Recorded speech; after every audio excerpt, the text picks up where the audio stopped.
자, 토트넘 관련해서 이 차기 감독 그리고 무리뉴 감독의 이 후임에 대해서 무리뉴 감독의 후임이 토트넘 차기 감독이군요. 그렇죠. 네, 네. 네. 그거에 대해서 오늘 좀 얘기를 해보겠습니다. 마치 왼쪽은 레프트와 같다 약간 이런 느낌. 네네네 그렇죠. 네. 일단 토트넘의 지금 감독들에 대해서 링크가 많이 나오고 있는데 풋볼 런던의 알레스디어 골드 기자가 굉장히 유력시되는 후보군들을 추려서 발표했습니다. 네. 보도한 내용을 보면 율리안 나겔스만 현재 라이프치히 감독. 나겔스만은 뭐 얘기가 꾸준히 나오고 있었죠. 네, 그리고 브렌던 로저스 지금 레스터 시티 감독. 그리고 에릭 텐하우 이 아약스 감독이죠. 그리고 네 번째는 지금 브라이튼 호브 알비온의 감독인 그레이엄 포터가 좋은 감독이야. 진짜 좋은 감독이에요. 진짜 좋은 감독이에요. 근데 저는 이 네 명 다 되게 좋은 감독이라고 생각이 드는 게 일단 토트넘이 이 알레스디어 골드 기자에 따르면 이 토트넘은 우대사항을 가지고 있을 것이다. 그러니까 왜 보통 우리가 이력서 같은 거 낼 때 보면은 각 기업별로 우대사항 같은 거 적어놓잖아요. 그렇죠. 그런 것처럼 토트넘도 분명 지금 원하고 있는 감독상의 조건은 있다라고 하면서 골드 기자가 직접 그 의견을 견해를 밝혔는데요. 첫 번째는 공격적인 마인드를 가질 감독일 것. 4명 다 포함이 되죠. 그죠. 두 번째는 점유율 기반의 축구를 할 것. 이것 역시도 포함이 되죠. 그죠. 세 번째는 좀 애매해요. 클럽 문화에 맞을 것. 이건 이제 와봐야 아는 거고. 네. 그리고 이제 이 내용은 약간 토트넘 출신이거나 토트넘과 연이 있는 약간 이런 인물들일 수도 있거든요. 그러니까 뭐 예를 들면 스코파커. 뭐 스코파커도 그렇고 뭐 레들리 킹도 지금 그 베팅 사이트에서는 하위권에 뭐 있긴 합니다만 어쨌든가 뭐 토트넘의 레전드 출신이라든지. 근데 그런 부분으로 봤을 때 이 네 명 다 이 세 번째 조건에 맞지 않긴 하죠. 네. 그리고 네 번째는 나이는 중요치 않다는 거예요. 네, 뭐 그러면 어차피 나겔스만 엄청 어린 감독이고 그레이엄 포터 감독도 비교적 어린 축에 속하고 뭐 로저스 감독도 근데 로저스는 뭐 어리다고 하긴 좀 그렇고. 근데 나이가 많은 감독은 아니니까. 그렇죠. 그래서 이 감독들은 다 점유율 기반의 축구를 하고 공격적인 마인드를 가졌다는 점에서 우대사항에서 조건 맞는 부분들이 꽤 많습니다. 네. 그리고 4명 다 어린 선수 육성에서도 꽤 능력들이 있는 인물들이에요. 그렇지. 그래서 토트넘의 후보군으로는 상당히 적합한 감독들이다. 네. 그래서 우리가 이 4명 중에 한 명 한 명이 어떤 프로필을 가지고 있는지를 좀 세부적으로 따져보겠습니다. 네. 첫 번째는 라젠발의 율리안 나겔스만이에요. 일단 나겔스만은 성과가 확실하죠. 그렇죠. 나겔스만이 뭐랄까 트로피를 막 수집한 지금까지 커리어가 그렇지는 않았습니다만 어찌됐건 분데스 그리고 독일 내에서 가장 기대하고 있는 차세대 감독 1순위고. 그렇죠. 네. 그래서 이 토트넘이 지금 그리는 이상향은 약간 챔피언스리그권에서 좀 벗어나 있는 토트넘의 순위를 확실하게 끌어올려줄 수 있는 이른바 스텝업 해줄 수 있는 감독을 원하는 거잖아요. 근데 나겔스만은 2016년 이제 아직도 놀라운데 28살의 나이로 강등권인 호펜하임에 부임해서 그렇지. 그 호펜하임을 기적적으로 살리는 인물입니다. 이게 15-16 시즌 도중에 부임을 해서 일단 잔류를 시켰고 네, 원래 이 팀 강등권에 있었어요. 네. 근데 15위로 올려놓았다는 것 자체가 성과고요. 네, 그리고 16-17 시즌에 4위. 네. 네, 이게 진짜 인상적인 기록이었죠. 그래서 이제 챔피언스리그 예선까지 나갈 정도로 그 정도로 이제 호펜하임을 호성적을 만들어 놓았던 게 나겔스만의 성과인데 나겔스만은 지금 라이프치히 감독으로도 전술의 유연성. 그렇죠. 우리가 그 포메이션을 구분짓기 힘든 감독으로 토마스 투헤도 꼽지만 나겔스만이 진짜 힘들지. 그죠. 그러니까 저희가 챔피언스리그나 이런 저희가 분데스 프리뷰는 안 합니다만 챔피언스리그 프리뷰를 주로 할 때 예상 포메이션을 짜잖아요. 이때 제일 3백일까? 4백일까? 고민되는 대표적인 1순위가 라이프치히입니다. 심지어 경기 중에 3백이면서도 4백으로 바뀌고 그렇죠. 뭐 이런 모습들도 보여주니까 그리고 이 감독도 공격에서의 어떤 점유율 유지나 점유율을 바탕으로 한 전술 구사 무엇보다 가진 선수들을 잘 활용하는 감독이에요. 그렇죠. 저는 나겔스만이 확실히 토트넘이 원하는 감독들 중에서는 최상위 매물을 차지할 만하다. 성과라든지 보여준 캐릭터를 봤을 때는 이만한 인재상이 없습니다. 어쨌든 뭐 나겔스만도 과거에 토트넘 뭐 관심이 있다라는 보도도 있었고 근데 아무래도 이게 토트넘이 지금 저는 우려해야 될 점 중에 하나는 바이언도 나겔스만을 노리고 있다는 보도가 있어요. 그렇죠. 없는 얘기가 아닙니다. 바이언이 만약에 물게 될 시에 아무래도 경쟁에서는 토트넘이 불리해지니까 그렇죠. 네. 나겔스만은 좋은 감독인 만큼 주목도가 있다는 게 최대 변수인 것 같고요. 요즘에 이제 라이프치히가 챔스에서의 이른 탈락도 있고 리그에서 필요할 때 승점을 쌓지 못하면서 약간 경기력이 저하된 모습이 있거든요. 네. 그래도 여전히 나겔스만은 나겔스만이다. 네, 좀 좋은 감독이라는 점은 분명하겠고요.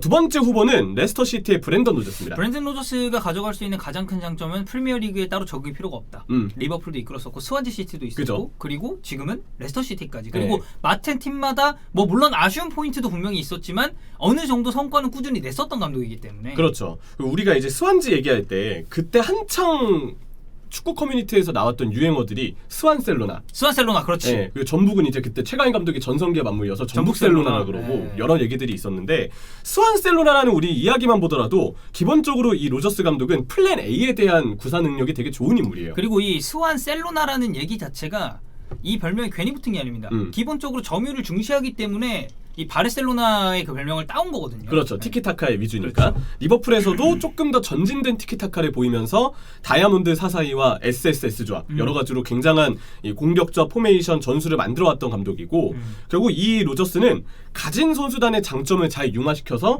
판을 잘 짜오는 감독이다. 그렇죠. 플랜 A가 정말 확실한 감독이다. 그렇죠. 이렇게 이해하면 될 것 같고 올 시즌을 통해서 좀 발전된 모습을 보여준 게 플랜 B의 구사 능력이에요. 이게 사실 좀 약점이었거든. 원래 약점이었죠. 판은 잘 짜오는데 그 이외 전술이 되게 부족하다. 네. 근데 요즘에 올 시즌 레스터 시티를 보면 백3와 백4를 굉장히 유연하게 오가고 있고요. 상황에 맞게 전술을 다양하게 구사하고 있어요.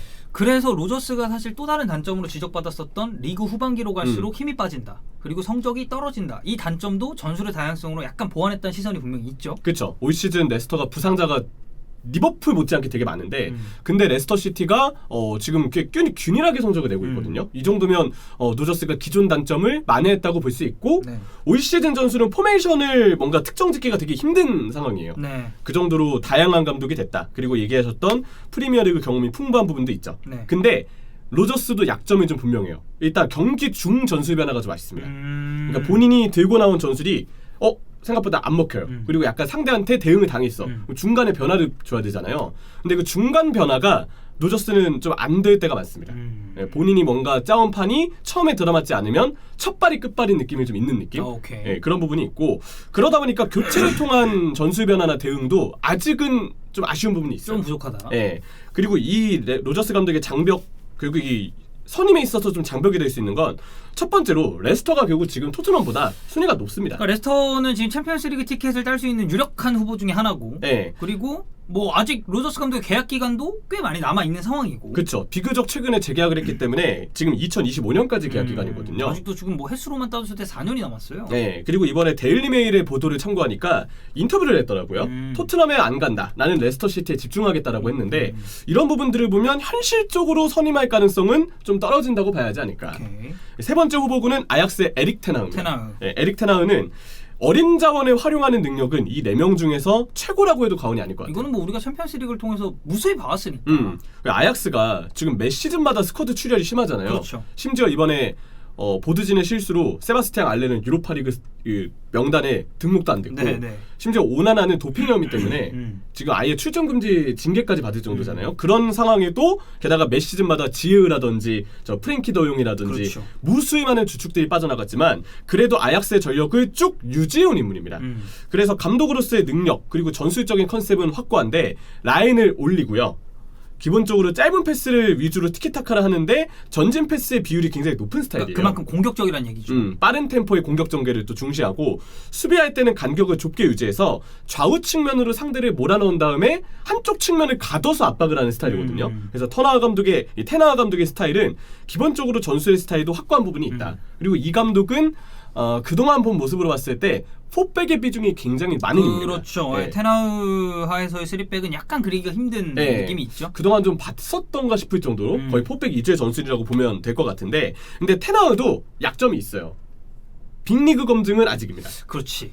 5대 그러니까 특히나 뭐 3대 리그 이런 쪽으로 범위를 좁혀봤을 때는 아직까지는 좀 중소 리그에서만 활약한 전력이 있으니까. 그렇죠. 물론 챔피언스리그 4강까지 올려놨던 공로도 있지만 챔스는 확실히 좋은 경험이긴 해요. 근데 어디까지나 리그로만 따졌을 때 아직 5대 리그의 경험은 부족하다는 거. 빅리그 경험이 없다는 게 좀 아쉽고 두 번째는 현 스쿼드 그러니까 토트넘이 가지고 있는 지금 스쿼드가 테나흐 감독이 필요로 하는 전술 스타일하고는 좀 안 맞는 부분이 있어요. 왜냐하면 기본적으로 토트넘의 스쿼드가 지금 기동력이 좀 애매한 부분이 있고 라인을 올리기에 다빈손 산체스가 아무리 발이 빠르다 해도 수비력이 안 되니까 그러니까 후방이 대체적으로 불안한 선수들이 많으니까 이걸 믿고 올라가기가 되게 애매한 부분이 있다는 거죠. 그래서 저는 다른 감독들과 비교했을 때 다른 감독들도 솔직히 지금 토트넘 스쿼드로 뭔가 하기에 한계가 있는 건 맞아요. 근데 그 감독들 중에서도 유독 테나흐는 실제로 부임했을 때 한두 시즌 정도는 부침을 겪을 가능성이 꽤 있다.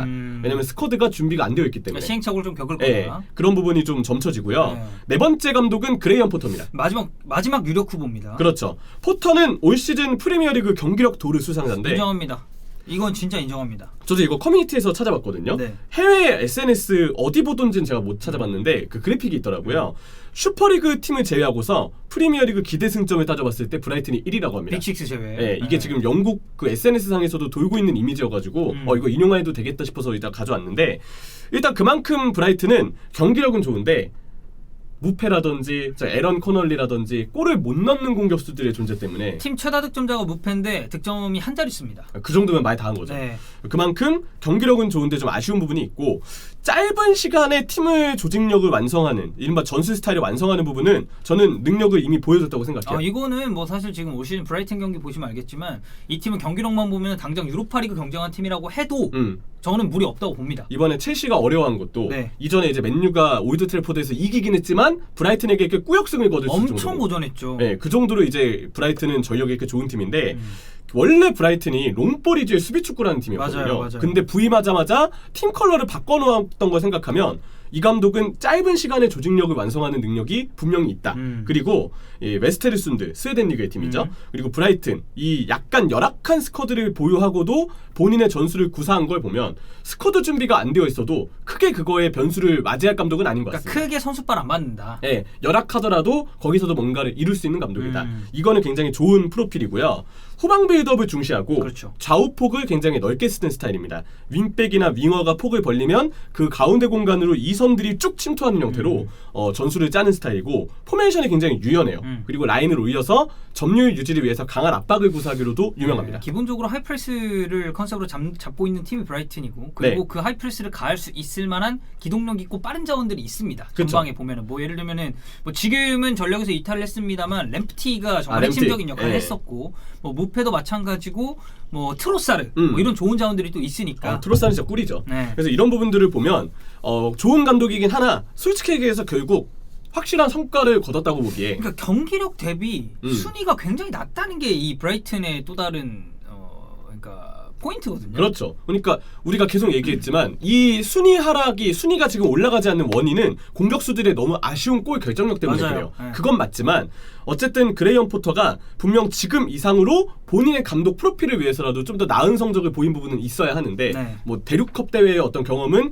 웨스테르순드에서 유로파리그에서 아스날까지 상대해봤을 정도로 보여준 부분이 있다 한들 결국 팀의 규모라든지 결국 감독이 실제 최종적으로 남겨놓은 성적에 있어서는 우려점이 아예 없다고 보기도 힘들다. 네. 예. 뭐 계약 기간도 꽤나 지금 남아 있는 상황이고. 그렇죠. 얼마 전에 6년제 계약을 맺어서 2025년까지 지금 계약 기간이거든요. 이런 부분들을 보면 포터 감독은 좋은 감독이긴 하지만 두 가지의 어떤 장벽이 아예 영향이 없을 거라고 보지는 못한다. 네. 뭐 이런 부분들이 있습니다. 그리고 이제 얘기가 조금씩 나오는 게 뭐 이제 스코파커 얘기가 있는데 뭐 어찌됐건 지금 현재 플럼이 강등권에 위치돼 있다는 것, 뭐 강등권 팀 감독을 무리해서 데려올 것 같진 않고. 그렇죠. 뭐 쌀이나 마르셀리노도 있긴 했었는데 여기는 조금 현실 가능성이 떨어지지 네. 않나. 일단 토트넘에 능통한 골드와 킬패트릭이 쌀이 링크는 아예 반박을 했습니다. 이거 사실 아니다라고 네. 얘기를 했고 저는 둘 다 그렇게 맞는 감독은 아닌 것 같아요. 왜냐하면 마우리치오 사리는 후방 빌드업을 중시하는 스타일인데 지금 토트넘의 스쿼드가 그렇지 빌드업을 뭔가 이끌어갈 만한 선수도 없고 그게 없다 보니까 한계를 좀 맞이할 것 같고 마르셀리노는 전술 스타일이 공격적인 축구를 원하는 토트넘하고는 잘 맞지 않는 것 맞지 같아요. 않아요. 예. 그리고 가레스 사우스게이트와 에디아우 링크도 여기는 있었지만 뭐 그냥 아예 아니라고 보면 뭔가 돼요. 신뢰도가 그렇게 뚜렷한 링크는 아닌 것 같고요. 막시밀리아노 알레그리도 좋은 감독이긴 하나 이 알레스리오 골드가 얘기한 바로는 언어 문제 때문에 고민이 있대요. 그러니까 잉글랜드 클럽들하고 알레그리하고 계속 링크는 나는데 그렇지. 뭔가 유력한 후보로 떠오르지 못하는 건 제가 볼 때 영어, 언어 문제가 좀 크지 않나. 그리고 뭐 이제 라이언 메이슨 같은 경우는 뭐 리그컵 우승하면 어떻게 될지 모르겠습니다만 뭐 경험이라든지 아직 나이도 굉장히 어린 감독이니까 뭐 이거를 단점으로 꼽을 수 있겠고 이제 무리뉴 감독 같은 경우는 뭐 발렌시아 얘기가 조금 있긴 했는데 네. 예, 뭐 정확하게 어디로 갈지는 좀 애매한 상황입니다. 발렌시아 링크는 일단 더선에서 났었고요. 우리가 이제 토트넘 감독도 다뤘듯이 무리뉴도 거치가 좀 궁금해지는데 배당률이 이제 해외에서 화제가 됐더라고요. 유벤투스가 1순위. 네. 피를로가 위험하니까 그런 것 같아요. 그렇죠. 그리고 두 번째는 포르투갈과 울버햄튼. 세 번째가 FC 포르투. 왜냐면 콘세이상도 이제 나갈 거기 때문에 네. 네 번째가 MLS로 간다. 네, 다섯 번째가 나폴리였거든요. 그래서 이렇게 좀 배당률이 나오고 있는 상황인데 일단 무리뉴는 최근 인터뷰를 통해서 내 축구는 계속될 것이다라고 일단 얘기를 한 부분은 있었고요. 감독 생활 이어갈 거다. 네, 그리고 또 하나 이제 재밌는 이른바 기사는 풋볼 인사이더에서 레비 회장이 최근에 무리뉴 감독에게 위약금 삭감을 요청했는데 거절당했다는 보도가 있더라고요. 근데 뭐 사실 풋볼 인사이더라는 데가 뭐 공신력으로 따졌을 때 엄청나게 신뢰할 만한 데도 아니기 아니니까, 때문에 그냥 이거는 그냥 뭐 재미로 네. 한번 보셔도 괜찮을 것 같습니다. 뭐 어찌됐건 토트넘이 어떤 감독 선임할지도 저희가 이제 리스트를 쭉 뽑아서 말씀을 드렸고 무리뉴 감독의 거치까지 뭐 또 새로운 소식 있으면 저희가 지속적으로 팔로잉을 할 예정이니까 이스타TV 영상 참고해 주시면 되겠습니다.